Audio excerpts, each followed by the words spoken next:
আমরা অষ্টম শ্রেণীর যে ওই যে ভূগোলে বায়ুচাপ বলয় আর বায়ু প্রবাহ যেটা পড়াচ্ছিলাম, তো বায়ুচাপ বলয়গুলো আমরা ফার্স্টের ক্লাসে আলোচনা করেছি। বায়ুচাপ বলয় 7টা রয়েছে, যে মেরু দেশীয় উচ্চ, আমি যদি নিজ দিক থেকে বলতে থাকি যে একেবারে মেরুর দিকে দুটো উচ্চচাপ বলয় রয়েছে, নিরক্ষীয় নিম্নচাপ ও শান্ত বলয় রয়েছে, তার উপরে কর্কট ক্রান্তি ও মকর ক্রান্তি রেখাকে কেন্দ্র করে বা তার উপরে 25 ডিগ্রি থেকে 35 ডিগ্রি পর্যন্ত, আর এখানে উত্তর দক্ষিণে ও 25 ডিগ্রি থেকে 35 ডিগ্রির মধ্যে দুটো যে নিম্নচাপ বলয় রয়েছে, উচ্চচাপ বলয় রয়েছে। তাহলে কর্কটীয় নিম্নচাপ বলয়, নিরক্ষীয় নিম্নচাপ বলয়ের উভয় পাশে কর্কটীয় এবং মকরীয় দুটো উচ্চচাপ বলয় রয়েছে।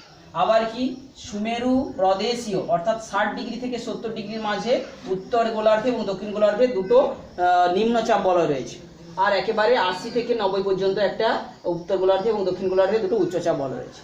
তো যেহেতু চাপ বলয়গুলো পৃথিবীর উপর নির্দিষ্ট রয়েছে, তো এই চাপ বলয়গুলো থেকে সবসময় উচ্চচাপ থেকে নিম্নচাপের দিকে একটা বায়ু প্রবাহিত হয়, এবং সেই বায়ু প্রবাহের দিকটা কি করে ফেরেলের সূত্র অনুযায়ী যে কি করে দিক পরিবর্তন হয় উত্তর গোলার্ধে এবং দক্ষিণ গোলার্ধে, সেটা আমরা জেনেছি। তো আগের দিন আমরা যে নিয়ত বায়ু প্রবাহের যে 3টা বায়ু প্রবাহ বলেছি, একটা হচ্ছে আয়ন বায়ু, একটা হচ্ছে পশ্চিমা বায়ু, আর একটা হচ্ছে মেরু বায়ু। আয়ন বায়ুটা দুটো ক্রান্তীয় অঞ্চল থেকে, অর্থাৎ কর্কটীয় উচ্চচাপ বলয় এবং মকরীয় উচ্চচাপ বলয় যে দুটো রয়েছে সেখান থেকে, একটা হচ্ছে উত্তর পূর্ব দিক থেকে আসছে আর একটা দক্ষিণ পূর্ব দিক থেকে প্রবাহিত হয়ে আসছে। তো আমরা বায়ু প্রবাহের দিকের ক্ষেত্রে বলেছি বায়ু প্রবাহটা সাধারণত যে দিক থেকে আসে সেই দিক অনুসারে নামকরণ করা হয়ে থাকে। তো এই জন্য একে বলা হয় উত্তর পূর্ব আয়ন বায়ু, আর দক্ষিণ গোলার্ধে বলা হচ্ছে দক্ষিণ পূর্ব আয়ন বায়ু প্রবাহিত হয়। তো এই দুটো আয়ন বায়ু যখন মাঝখান বরাবর একটা অঞ্চলে মিলিত হয়, তখন আমরা একটা ট্রপিক্যাল জোন তৈরি হয়, অর্থাৎ যে ইন্টারট্রপিক্যাল কনভার্সন জোন তৈরি হয়, যাকে বলা হচ্ছে ITCZ, ইন্টারট্রপিক্যাল কনভার্সন জোন। তো সেই জোন একটা তৈরি হয়, তার সেই দুটো অঞ্চলের মধ্যে প্রবাহিত হয়। আর পশ্চিমা বায়ুটা উত্তর গোলার্ধে এই যে কর্কট ক্রান্তি উচ্চচাপ বলয় থেকে সুমেরু প্রদেশীয় নিম্নচাপ বলয়ের দিকে প্রবাহিত হয়, দক্ষিণ গোলার্ধে মকরী উচ্চচাপ বলয় থেকে এটার দিকে প্রবাহিত হয়। তো এগুলো আমরা বলে গেছি। তো এখানে আজকে আমরা যেটা বিশেষ আলোচনা করবো এটা হচ্ছে গতিবেগটা নিয়ে, এই বায়ুগুলোর গতিবেগ। তো আমরা পৃথিবীর ম্যাপটা যদি একটু ভালো করে দেখে নিই, তোরা যেটা দেখেছিস পৃথিবীর ম্যাপটাকে তোরা ভালো করে আমরা দেখাবি, আমরা ম্যাপের সামনে দেখানোর জন্য বলছি যে এই যে ম্যাপটা রয়েছে উত্তর গোলার্ধে কিন্তু ভূভাগের পরিমাণটা বেশি দক্ষিণ গোলার্ধের তুলনায়। যে সমস্ত মহাদেশগুলো আছে, ইউরোপ, উত্তর আমেরিকা আর হচ্ছে আফ্রিকার অনেকটা অঞ্চল, তো এইগুলো হচ্ছে কিন্তু বেশিরভাগগুলো উত্তর যে গোলার্ধে রয়েছে। তো উত্তর গোলার্ধে থাকার জন্য এই যে আয়ন বায়ুগুলো বা পশ্চিমা বায়ুগুলো, উত্তর গোলার্ধের আয়ন বায়ু আর উত্তর গোলার্ধের পশ্চিমা বায়ুর গতিবেগগুলো একটু কম হয় তুলনামূলকভাবে। দক্ষিণ গোলার্ধে যেহেতু সমুদ্র থাকার জন্য, বেশিরভাগ জল থাকার জন্য, এখানে এই আয়ন বায়ুর গতিবেগ আর পশ্চিমা বায়ুর গতিবেগগুলো একটু বেশি হয়, আর মেরু বায়ুর গতিগুলো। তো আয়ন বায়ুর গতিটা আমরা উত্তর গোলার্ধে আর দক্ষিণ গোলার্ধে একটু বলে নিচ্ছি, বইতেই দেওয়া রয়েছে। দেখ, যদি উত্তর গোলার্ধে 16 কিলোমিটার পার ঘন্টা বেগে যেখানে প্রবাহিত হয়, দক্ষিণ গোলার্ধে সেটা প্রবাহিত হয় প্রায় 22 থেকে 30 কিলোমিটার বেগে। কী বলছে, বোঝা গেল? তাহলে উত্তর গোলার্ধে যেখানে, তাহলে আমরা প্রথমে হচ্ছে আয়ন বায়ুর কথাটা বলছি।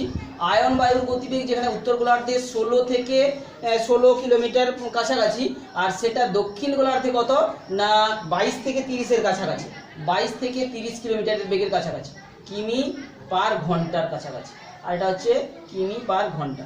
তাহলে আয়ন বায়ুর গতিবেগটা আমরা উত্তর গোলার্ধে, এটা হচ্ছে উত্তর, এটা হচ্ছে দক্ষিণ গোলার্ধে, আমরা জানলাম। ঠিক একইভাবে পশ্চিমা বায়ুর কথাটা যদি বলছি, আয়ন বায়ুর পরে আমরা পশ্চিমা বায়ুর কথাটা বলছি।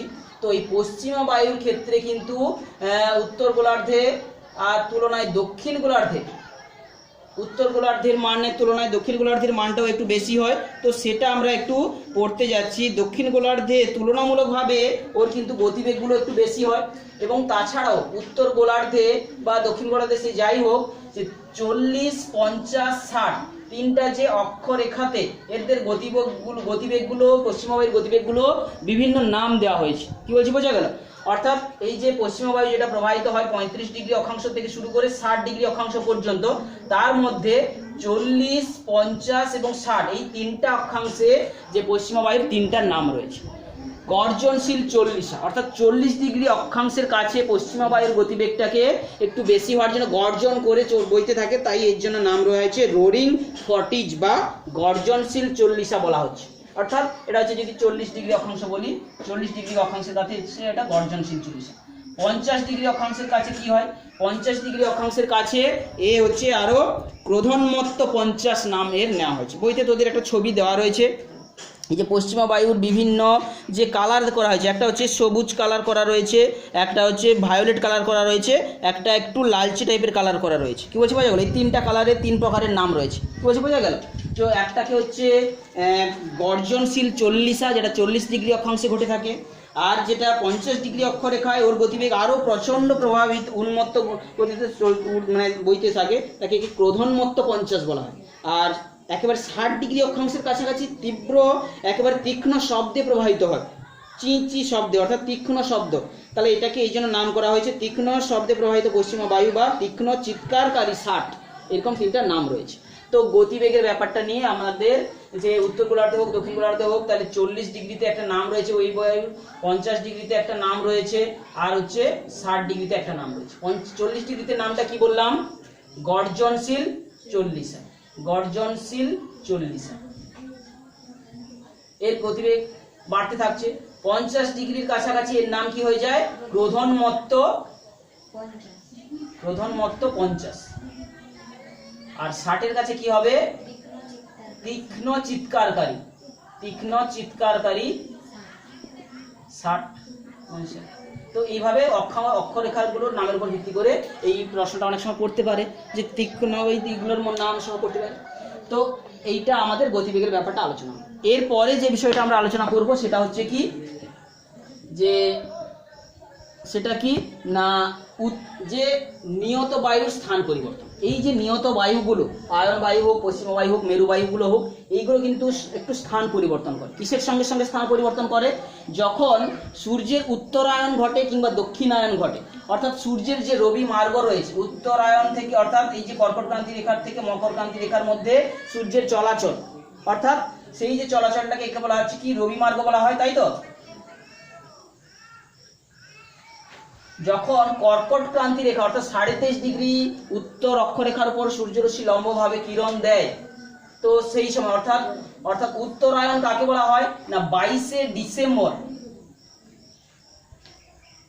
ডিসেম্বর থেকে শুরু করে 21শে জুন পর্যন্ত, অর্থাৎ সূর্য যখন উত্তর গোলার্ধ থেকে ধীরে ধীরে দক্ষিণ গোলার্ধ থেকে শুরু করে উত্তর গোলার্ধে পৌঁছায়, এইটাই হচ্ছে উত্তরায়ণ। অর্থাৎ এই যে 22শে ডিসেম্বর যখন দক্ষিণ গোলার্ধে সূর্য লম্বভাবে কিরণ দিচ্ছিল, তখন আমাদের এখানে উত্তর গোলার্ধে শীতকাল চলে। তো সেই 22শে ডিসেম্বর থেকে 21শে জুন সময়টাকে বলা হচ্ছে সূর্যের উত্তরায়ণ। তো যেতে তার 21শে জুন তারিখটি শেষ তারিখে যখন হচ্ছে লম্বভাবে কর্কট ক্রান্তি রেখার উপর কিরণ দেয়, তখন কি হয় কি যে সমস্ত চাপ বলয়গুলো, নিরক্ষীয় চাপ বলয় থেকে শুরু করে কর্কট ক্রান্তীয় চাপ বলয় সবগুলো ধীরে ধীরে উপরের দিকে উঠে যায়। তো সামান্য উপর দিকে চলে যায়, তখন কি হয় আয়ন বায়ুগুলো যেটা উত্তর গোলার্ধে প্রবাহিত হচ্ছিল সে আরো একটু উপর দিক থেকে প্রবাহিত হয়ে আসে। কি বলছি বোঝা গেল? তো এইটার ফল একটা আমরা যে ভূমধ্যসাগরীয় অঞ্চলে সেটার প্রভাব আমরা শুধু আলোচনা করব, সব জায়গাতেই ঘটে। তো আমরা ভূমধ্যসাগরীয় অঞ্চলের জলবায়ু কি পরিবর্তন ঘটে সেটা একটু দেখে নেব। ভূমধ্যসাগরীয় জলবায়ুটা অর্থাৎ ভূমধ্যসাগরের আমরা যদি কর্কট ক্রান্তি রেখাটাকে খেয়াল করি পৃথিবীর ম্যাপের সঙ্গে, যে ভূমধ্যসাগরের অর্থাৎ এইখানে কিন্তু রয়েছে ভূমধ্যসাগর, অর্থাৎ ভূমধ্যসাগরটা পশ্চিমা এই বায়ুর অঞ্চলের অন্তর্গত রয়েছে ভূমধ্যসাগর। তো যখনই কি হয় এই সূর্যের উত্তরায়ণের সঙ্গে সঙ্গে সূর্যটা এইখানেই লম্বভাবে কিরণ দেওয়া শুরু করেছে উত্তরায়ণের সময়, তো তখন কি হয় সমস্ত যে বলয়গুলো একটু উপর দিকে সরে গেছে, তখন আয়ন বায়ুটা তখন কি হয় এই ভূমধ্যসাগরের উপর থেকে এই দিক থেকে প্রবাহিত শুরু করে। অর্থাৎ তখন কি হয় কি কিছু ভূমধ্যসাগরীয় অঞ্চলে জলবায়ু পরিবর্তন ঘটতে দেখা যায়। আবার যখন সূর্যের দক্ষিণায়ন শুরু হয়, অর্থাৎ যখন কি 21শে জুন থেকে শুরু করে 22শে ডিসেম্বর পর্যন্ত, অর্থাৎ উপর থেকে যখন নিচের দিকে আসা শুরু করছে, সেই সময়টাকে বলা হচ্ছে দক্ষিণায়ন। অর্থাৎ 21শে জুন যখন উত্তর গোলার্ধে কর্কট ক্রান্তি রেখার উপর লম্বাভাবে কিরণ দিচ্ছিল, সেখান থেকে দক্ষিণ দিকে আসা শুরু হয়েছে, এটাকে দক্ষিণায়ন বলা হচ্ছে।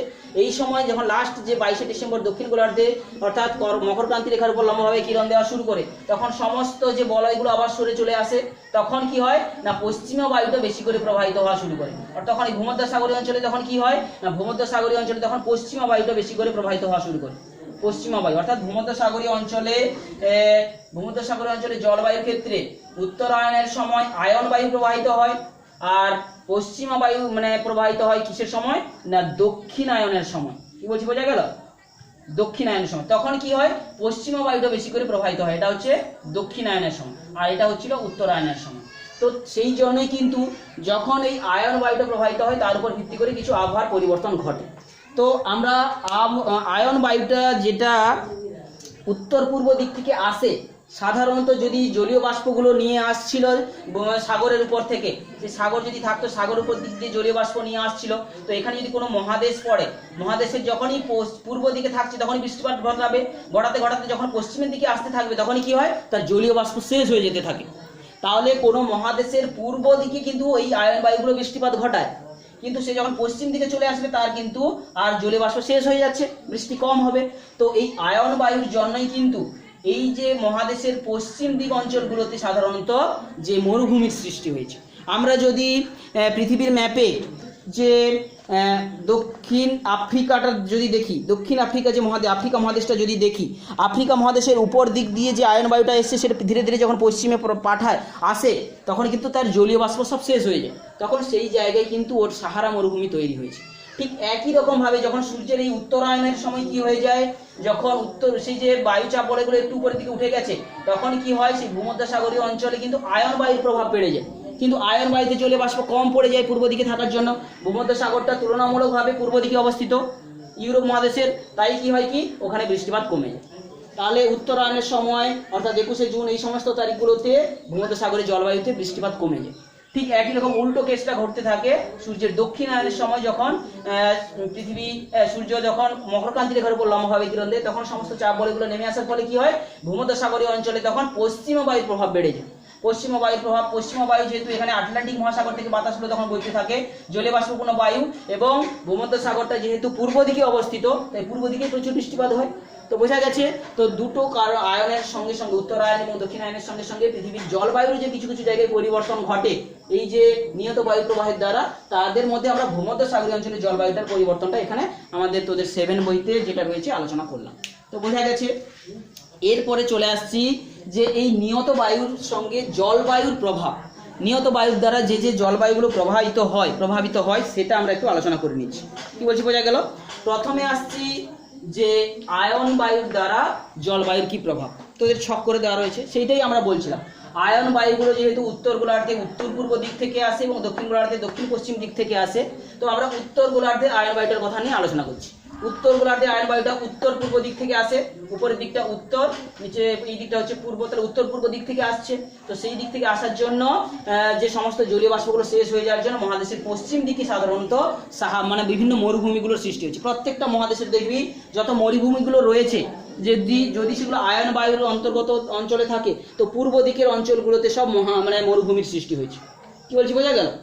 তো মহাদেশের পশ্চিম দিকগুলোতে আমাদের যে দেশে যে মরুভূমিটা রয়েছে নাম কি, ভারতের মরুভূমিটার নাম কি থর মরুভূমি, সেটা রাজস্থানে অবস্থিত। রাজস্থান ভারতের কোন দিকে অবস্থিত, পূর্ব দিকে না পশ্চিম দিকে?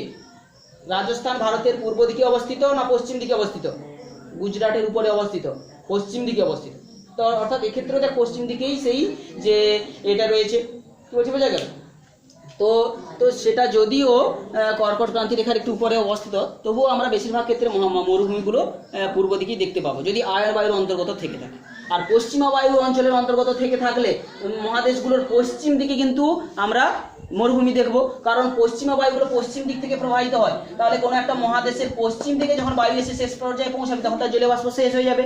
তো এই দিক থেকে যদি জলীয় বাষ্প সব নিয়ে যেত তো পশ্চিম দিকে কিন্তু যে মরুভূমি দেখা যাবে। তো পশ্চিমা বায়ুর প্রভাবে যদি অন্তর্গত অঞ্চল হয় তাহলে সেই মহাদেশের পশ্চিম দিকে কিন্তু মরুভূমি বা কম বৃষ্টিপাতযুক্ত অঞ্চল দেখা যাবে। আর আয়ন বায়ুর অন্তর্গত অঞ্চলে থাকলে কি হবে, সেই পশ্চিম দিকে এটা পূর্ব দিকে আর এর ক্ষেত্রে পশ্চিম দিকে দেখা যাবে। তো আমরা এই যে জলবায়ুর প্রভাবটা আমরা পড়ছি, প্রথমে তো আমরা বললাম এই মরুভূমির সৃষ্টির দিকটা আমরা বলে গেলাম। তো তাছাড়া কি যে জলীয় বাষ্পর যে এইটাই হচ্ছে মূল কারণ। তাছাড়া কি এই উষ্ণ অঞ্চল থেকে, এইটা আরেকটা গুরুত্বপূর্ণ জিনিস, যে জলবায়ুকে কিভাবে পরিবর্তন করে। এই যে কর্কটীয় উচ্চচাপ অঞ্চল থেকে যে বায়ুগুলো যায় মেরু প্রদেশের দিকে, কর্কটীয় উচ্চচাপ বলতে কি এই অঞ্চলে উচ্চচাপ, কিন্তু বায়ুটা কিন্তু উষ্ণ, কারণ যেহেতু এটা সূর্যের লম্বরেখায় যে কিরণ দেওয়ার কাছাকাছি রয়েছে। তো যদিও এটা উচ্চচাপ বলয়, এবার এই দুটো উচ্চচাপ বলে, কিন্তু এখানকার বায়ুটা কিন্তু উষ্ণ তুলনামূলকভাবে মেরু প্রদেশের তুলনায়। তো পশ্চিমা বায়ু যখন প্রবাহিত হয়ে মেরু প্রদেশে পৌঁছায়, মেরু প্রদেশের উষ্ণতা একটু বাড়িয়ে দেয়, বোঝা গেছে? তো কারণ কি গরম অঞ্চল থেকে বা উষ্ণমণ্ডল অঞ্চল থেকে বায়ুটা যাচ্ছে, সেই জন্য কি হয় কি যে মেরু প্রদেশীয় অঞ্চলের কিন্তু উষ্ণতাটা একটু বাড়তে থাকে। তো পশ্চিমা বায়ুর প্রভাবে কি হয় না মেরু প্রদেশীয় অঞ্চলগুলোতে কিন্তু তাপমাত্রাটা একটু বাড়তে থাকে, বোঝা গেছে? কারণ এই উষ্ণমণ্ডল অঞ্চল থেকে এই পশ্চিমা বায়ুটা আসছে, সেই জন্য বা এখানে এই জায়গা থেকে আসছে, এইটাই হচ্ছে আরেকটা গুরুত্বপূর্ণ প্রভাব। তো এই যে পশ্চিমা বায়ুর প্রভাবে মহাদেশের পশ্চিম দিকগুলোতে সাধারণত তৃণভূমি অঞ্চল, যেখানে কম বৃষ্টিপাত অঞ্চল হবে, সেখানে ঘাস অর্থাৎ গুল্ম জাতীয় গাছের সেখানে ধীরে ধীরে দেখা যাবে, সেই জায়গাগুলোতে সাধারণত তৃণভূমি দেখা যায়। বিখ্যাত যে মহাদেশের যে তৃণভূমি অঞ্চলগুলো আছে দেখবি তার অবস্থানগুলো ঠিক সেই পজিশনগুলোতেই আছে, যেখানে হয় পশ্চিম দিকে না হয় একেবারে পূর্ব দিকে। কি বলছি, বোঝা গেল? তো এইটা হচ্ছে আর কি মেরু প্রদেশের জলবায়ু। তো মেরু দেশ থেকে যেহেতু সারা বছর শীতল বায়ু প্রবাহিত হয়, তো এখানকার যে জীবনযাত্রা অত্যন্ত কঠিন, এবং এখানে সারা বছর প্রায় বরফে ভর্তি থাকে, যেহেতু শীতল একেবারে বায়ু। তো এই যে রাশিয়া, যেটা একেবারে সাইবেরিয়া মেরু অঞ্চলের কাছাকাছি আছে, সেখানে তো একেবারে সারা বছর প্রায় বরফ জমে থাকে। আর দক্ষিণ গোলার্ধে যেটা রয়েছে একেবারে আন্টার্কটিকা মহাদেশে, তো সারা বছর সে বরফে জমে থাকে। তো সেখানে মানুষের বসতি প্রায় নেই বললেই চলে, তোরা জানিস, তাই তো? শুধুমাত্র এস্কিমোরা বসবাস করে, তারা বরফের তৈরি ঘর তৈরি করে সেখানে থাকে। তো আজকে আমরা এই নিয়ত বায়ু প্রবাহের যে বাকি অংশটা আলোচনা করে নিলাম। এর পরের দিন আমরা যেটা আলোচনা করব সেটা হচ্ছে কি যে সাময়িক বায়ু প্রবাহ, তারপরে স্থানীয় বায়ু প্রবাহ আর আকস্মিক বায়ু প্রবাহ। তো সাময়িক বায়ু প্রবাহটা আজকে আর আমরা এখানে আলোচনা করছি না, পরে আমরা এটাকে আলোচনা করে নেব। সাময়িক বায়ুটা অর্থাৎ যেটা হচ্ছে কিনা সাময়িক বায়ুটা একটু আমরা ইন্ট্রোডাকশন দিয়ে রাখি, সাময়িক বায়ু প্রবাহ, তাহলে পরের দিন আমাদের আলোচনা করতে সুবিধা হবে। সাময়িক বায়ু প্রবাহটা কি, অর্থাৎ নির্দিষ্ট সময়ে প্রবাহিত হয়, সেটা কি কি। তো এখন আমাদের একটু বলে নিচ্ছি সাময়িক বায়ু প্রবাহ। সাময়িক বায়ু প্রবাহ এইগুলো অর্থাৎ একটা নির্দিষ্ট সময়, দিনের কোনো নির্দিষ্ট সময় কিংবা একটা বছরের নির্দিষ্ট সময়ে প্রবাহিত হয়, সেটা আমরা সাময়িক বায়ু প্রবাহ বলছি। 4-5টা রয়েছে। একটা হচ্ছে কি স্থলবায়ু, আর একটা হচ্ছে কি সমুদ্র বায়ু। যেই দিক থেকে বায়ু প্রবাহিত হয় তার অনুযায়ী নামকরণ করা হয়েছে। আমরা জানি 1 নম্বর হচ্ছে স্থলবায়ু, 2 নম্বর হচ্ছে সমুদ্র বায়ু, 3 নম্বর হচ্ছে কি যে মৌসুমী বায়ু, আর একটা হচ্ছে কি 4 নম্বর হচ্ছে কি যে উপত্যকা বায়ু। উপত্যকা বায়ু বা অ্যানাবেটিক বায়ু, এটাকে বলা হচ্ছে অ্যানাবেটিক বায়ু। আর একটা কি হচ্ছে যে ক্যাটাবেটিক বায়ু বা পার্বত্য বায়ু। তোরা নামগুলো মনে রাখার জন্য কিন্তু কিভাবে মনে রাখবি, এই দুটো পার্বত্য বায়ুকে যে ক্যাটাবেটিক বায়ু বলা হয়, মনে রাখবি কিভাবে, মুখস্থ করতেও পারিস। তো আমরা যে এই ফার্স্ট অক্ষরগুলো নিয়ে একটা কোনো সুন্দর অক্ষর সাজিয়ে নিতে পারি, একটা শব্দ তৈরি করে নিতে পারি, যে শব্দটা মনে রাখলেই হয়তো মনে থাকবে। এরকম কিছু আমরা টেকনিক বলছি, যাতে করে প্রথম অক্ষরগুলো সাজিয়ে নিয়ে কোনো একটা নাম মনে রাখলি, যেটা মনে রাখলে সঙ্গে সঙ্গে যে উপত্যকা বায়ু মানেই যে অ্যানাবেটিক বায়ু মনে চলে আসবে, কারণ না হলে লেখা ভুল হয়ে যাবে। কি বলছি, বোঝা গেল? ধরো পড়েছে ক্যাটাবেটিক বায়ু, তুই লিখে দিয়েছিস উপত্যকা বায়ু, বোঝা গেছে? তো এখানে হর্ষটা গোল অক্ষরটা, এখানে অটাও গোল অক্ষর, সেই একটু খেয়াল রেখে মনে রাখতে পারিস উপত্যকা মানে অ্যানাবেটিক। আমি একটা মনে রেখেছি এই পদ্ধতিতে। তো আমরা চলে আসছি স্থলবায়ু। এটা একটা ছোট্ট বায়ু চ্যাপ্টার, আমরা এটা বলে নিচ্ছি এখানে, আজকে সময় আছে। স্থলবায়ুটা কি জিনিস না, স্থলভাগের দিক থেকে প্রবাহিত হবে যে বায়ু, সেটা হবে স্থলবায়ু। সাধারণত কি হয়, তো এটা আছে, আগে আমরা সমুদ্র বায়ুটা আলোচনা করছি। তো কোনো একটা অঞ্চলে সমুদ্র আছে, পাশে হচ্ছে স্থল আছে। স্থল এটা হচ্ছে সমুদ্র, তাহলে সমুদ্রের উপর জল আছে। দিনের বেলায় যখন সূর্য তাপ দিচ্ছে, এটা যেন দিনের বেলায় যখন সূর্যরশ্মি তাপ দিচ্ছে, সে স্থলকেও তাপ দিচ্ছে, জলকেও তাপ দিচ্ছে। কে বেশি তাড়াতাড়ি তাপ পেয়ে গরম হয়ে যাবে, স্থল না জল? স্থল তাড়াতাড়ি গরম হবে, জল তুলনামূলকভাবে কম গরম হবে। অর্থাৎ স্থলের বায়ুটা গরম হয়ে তাড়াতাড়ি এখানে বায়ু উড়ে চলে যাবে, অর্থাৎ এখানে একটু সামান্য নিম্নচাপ তৈরি হয়ে যাবে, বায়ুর চাপ কমে যাবে। নিম্নচাপ মানে কি, বায়ুর চাপ এখানে কমে যাবে, বোঝা গেল। তুলনামূলকভাবে এখানকার বায়ু হচ্ছে, এখানকার বায়ু উষ্ণ থাকবে, আর এখানে বায়ু হচ্ছে শীতল, তখন পর্যন্ত আছে। শীতল থাকার জন্য এখানকার বায়ুটা তুলনামূলকভাবে ভারী হয়ে এখানের উপর আছে, কি বলছি বাজে, শীতল বায়ু। তো এই সময় দিনের বেলাটা কি হয়, বিকালের দিকে বিশেষ করে যখন তাপমাত্রাটা সবচেয়ে ডিফারেন্সটা বেশি হয় বিকালের দিক থেকে, এই শীতল অঞ্চল থেকে নিম্নচাপ অর্থাৎ উচ্চচাপ অঞ্চল থাকছে, উচ্চচাপ অঞ্চল থাকছে সমুদ্রের উপরে, এই সমুদ্র দিক থেকে বায়ুটা প্রবাহিত হয় দিনের বেলা। তো দিনের বেলা সমুদ্রের দিক থেকে যেহেতু বায়ু প্রবাহিত হয়, এটা দিনের বেলা, এটাকে বলা হচ্ছে সমুদ্র বায়ু। কি বলছি, বোঝা গেল? তাহলে দিনের বেলায় সমুদ্রের দিক থেকে বিকালের দিকে যে তীব্র বাতাস বইতে থাকে তাকে বলা হচ্ছে সমুদ্র বায়ু। কেন না, দিনের বেলায় সূর্যরশ্মির প্রভাবে এভাবে উত্তাপের ডিফারেন্স ঘটে, নিম্নচাপ উচ্চচাপের তৈরি হয় এবং সেখান থেকে উচ্চচাপ থেকে নিম্নচাপের দিকে প্রবাহিত হয়। ঠিক রাত্রিবেলা উল্টা কেসটা ঘটে। রাত্রিবেলা কি ঘটে, এটা তো দিন, তখন রাত্রিবেলা এখানে সূর্য নেই, এটা আছে চাঁদ, বোঝা গেল।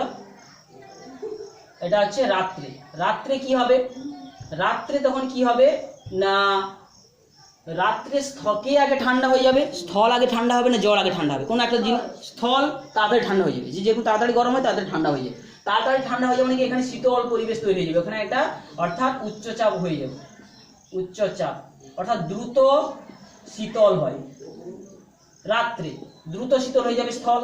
আর সমুদ্রের উপরে জল তখনও পর্যন্ত গরম রয়েছে, অর্থাৎ এখানে কিন্তু তুলনামূলকভাবে নিম্নচাপ হয়ে যাবে, অর্থাৎ বায়ুর চাপ কম, অর্থাৎ এখানে উষ্ণ হয়ে আছে। জলের উপরিতল জল গরম থাকছে, জলের উপরের বায়ু স্তরগুলো নিম্নচাপ থাকবে। তো তখন তবে কি, সমুদ্রের পাড়ের দিক থেকে অর্থাৎ স্থলভাগের দিক থেকে যে বায়ুটা প্রবাহিত হতে থাকবে সেটাকে বলা হচ্ছে, তখন নাম চেঞ্জ হয়ে যাবে, তখন তাকে কি বলা হবে, রাত্রি চাঁদের বেলা কি, চাঁদের ক্ষেত্রে কি হবে, স্থলবায়ু বলা হবে। কি বলছি, বোঝা গেল? তো এইরকম ভাবে দুটো আমরা সাময়িক বায়ু, এটা সময় সময় প্রবাহিত হয়, বোঝা গেছে, এটা সময় সময়। আর একটা হচ্ছে মৌসুমী বায়ু।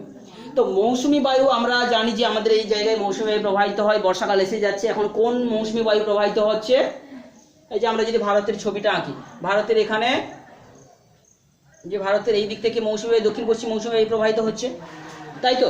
ভারতের অর্থাৎ বর্ষার সময় দক্ষিণ পশ্চিম মৌসুমী বায়ু প্রবাহিত, অর্থাৎ গ্রীষ্মের সময় কি হয়, যে গ্রীষ্মের সময় আমরা ধরতে পারি, আমরা যদি এখানে পুরো বছরটাকে দুটো ভাগে ভাগ করে দিই, একটা শীত আর একটা গ্রীষ্ম ভাগ করে দিই, তাহলে শীতটাকে ধরো বলছি আমরা রাত্রি, আর গ্রীষ্মটাকে বলছি ধরো দিন।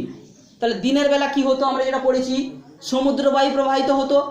পুরো বছরের আমি গ্রীষ্মকালটাকে আমি দিন বলছি, আর পুরো শীতকালটাকে ধরো রাত বলছি।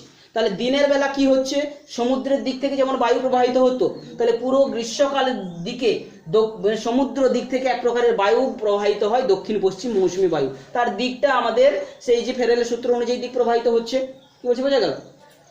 তো সেই দিকটা প্রবাহিত হচ্ছে। তো এটা হচ্ছে কি বলবো, মৌসুমী বায়ু প্রকৃতপক্ষে কি বলবো, সমুদ্র বায়ু এবং স্থল বায়ুর যেন বৃহত্তর সংস্করণ। এক্ষেত্রে মৌসুমী বায়ুর ক্ষেত্রে আমরা রাত হিসাবে ধরতে পারি কোনটা না, শীতকালটাকে, পুরো শীতকালটাকে রাত বলবো, আর দিনটাকে কোনটা বলবো, পুরো গ্রীষ্মকালটাকে যদি আমরা দিন বলি, বোঝা গেল, পুরো দিন বলি। তাহলে গ্রীষ্মকালে আমরা জানি যে সমুদ্র বায়ু প্রবাহিত হয় বা দিনের বেলা, তাহলে ঠিক সেরকম গ্রীষ্মকালে সমুদ্রের দিক থেকে একটা জলীয় বাষ্পপূর্ণ বায়ু প্রবাহিত হয়, তাকে বলা হয় দক্ষিণ পশ্চিম মৌসুমী।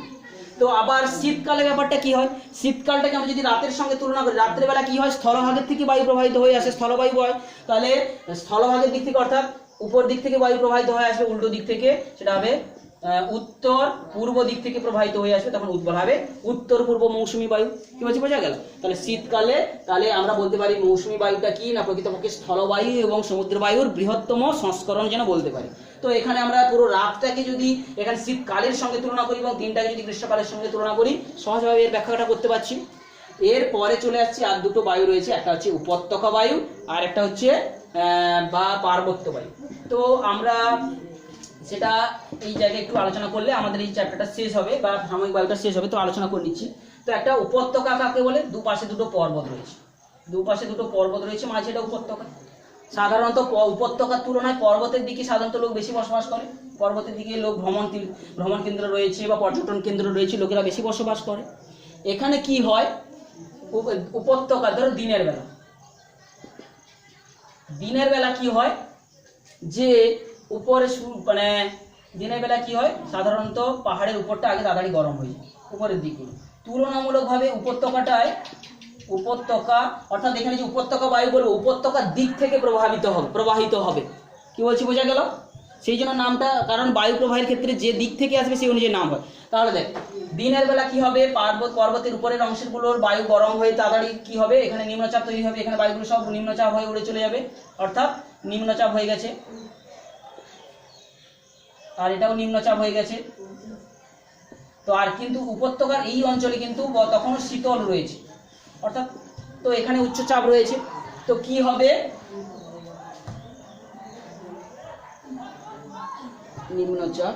তো এটা হচ্ছে দিনের বেলা নয়, সম্ভবত রাত্রেবেলা, দিনের বেলায় নয়, এটা হচ্ছে রাত্রেবেলা। উপত্যকা বায়ুটা কোন সময় প্রবাহিত হয় একটু দেখে নিই তো, দিনের বেলা রাত্রেবেলা।